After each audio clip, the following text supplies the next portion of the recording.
Some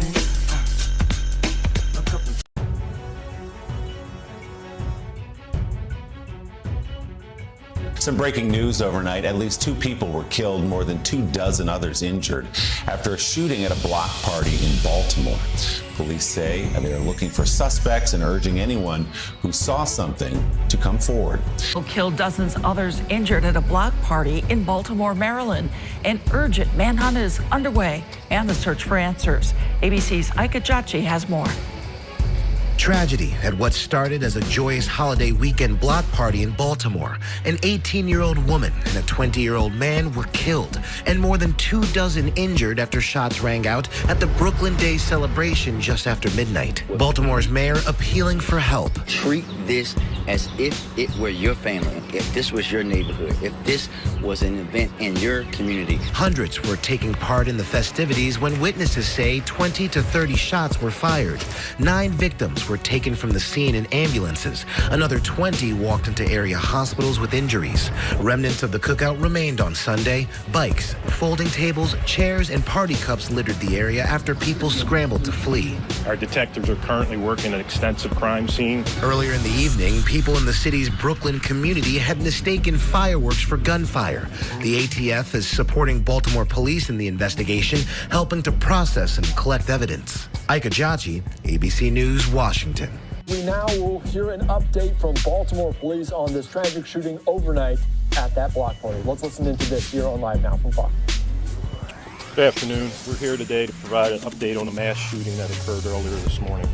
Just after 12:30 a.m., we received calls for a shooting. We located 10 victims on scene. 1 victim, adult female, was pronounced deceased on the scene. 9 additional victims were transported from the scene to local hospitals. Shortly after, 20 additional victims walked into local and regional hospitals with various injuries. Currently, we're still at 30 victims. Ages range from 13 to 32. 9 victims remain at area hospitals in various conditions. 2 victims have been pronounced deceased. Our hearts and prayers continue to go out to the families, friends, this community, and our city as a whole. Our officers continue to scour the very large crime scene. We have assistance from our federal, state, and local partners. We've been on the phone with them all day. They've been providing resources, anything that they could get us to help. I ask if anyone with information, please call 911 or Metro Crime Stoppers at 866-7-LOCK-UP. At this time, I'll turn it over to Mayor Scott. Thank you, Mr. Commissioner. I want to thank BPD. I want to thank Monty, all of our city agencies, our Senate President, our Councilwoman, our Council President, our federal and state partners who have been here with us. I want to reiterate what I said this morning, that this was a reckless, cowardly act of violence that has taken 2 lives and altered many, many more. And as I said earlier, we will find those who are responsible, and we will not stop until we do so. Again, this tragic incident is another glaring, unfortunate example of the deep issues of violence in Baltimore, in Maryland, in this country, and particularly gun violence and the access to illegal guns. This year alone, the Baltimore Police Department has seized 1,345 illegal guns that were in the hands of people that should not have them, that had them anyway because they're so easy for them to obtain. We will continue to hold those individuals who carry those weapons, who use those weapons in acts of violence like this one that we saw today, accountable, but we need accountability at every level. From those who are selling and trafficking those weapons into Baltimore from places outside of our state, to companies who manufacture guns in a way that skirt gun laws in our country. And we also need community responsibility as well. We have to be better for us as Baltimore.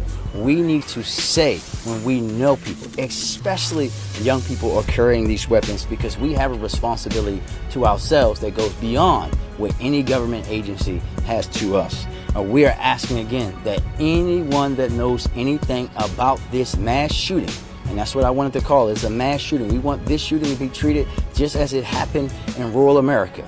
We want everyone to come forward and say, treat this if it was your daughter, your son, your brother, your cousin that was out here shot at this event. We must come together as Baltimore and wrap our arms around this Brooklyn community and each other. But again, as I said earlier, we have to be better for ourselves. I'm going to quickly now turn it over to our Mayor's Office of Neighborhood Safety Engagement, Acting Director Stephanie Mavronis.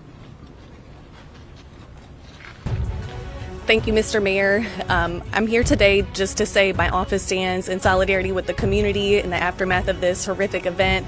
My agency, as of 12 p.m. today, has stood up a coordinated neighborhood stabilization response. In this community, we will be having a presence focused on healing resources, coordinating city agency and community-based partner presence here. We have a number of agencies that I want to say thank you for being here, and community-based partners who have expressed their willingness to step in and play a role.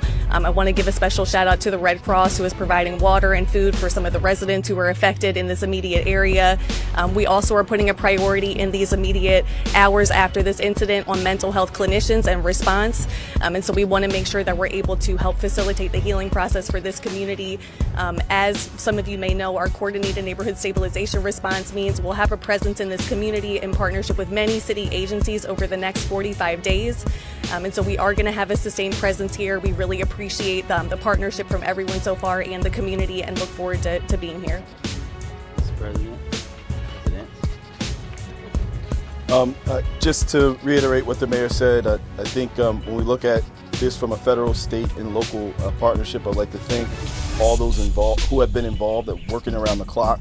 What we understand and know is that this indiscriminate, callous, reckless behavior by a few causes tremendous amount of trauma to hundreds, and particularly our vulnerable adults in this community, our children. They deserve better. The one thing I'll ask, and as my heart continues to ache for not only this community, but for those who have been impacted, is for folks who have information, come forward. Don't just rely on the Baltimore Police Department and our federal partners to solve this crime. These are events that are about celebration, about coming together, that are intergenerational, and should be sacred to our communities. When a few decide to go and literally create a mass shooting, it's completely unacceptable. And I ask folks in our community to step up, whether they're your son's friends, your neighbors, folks that you know online, information that you think you might have. Please ensure that you do the right thing, particularly for the victims who have lost their lives and their families who will ever be impacted by this particular death. Thank you, Mr. Mayor, Mr. Commissioner, Mr. President. First and foremost, I want to say to the families in Brooklyn, I'm sorry. You should never, ever, ever have to face something like this. This is a societal problem that we're dealing with, a mass shooting where a disagreement turns into 28 people shot. This is insanity. This cannot be the society that we are expected to live in. We have to do better.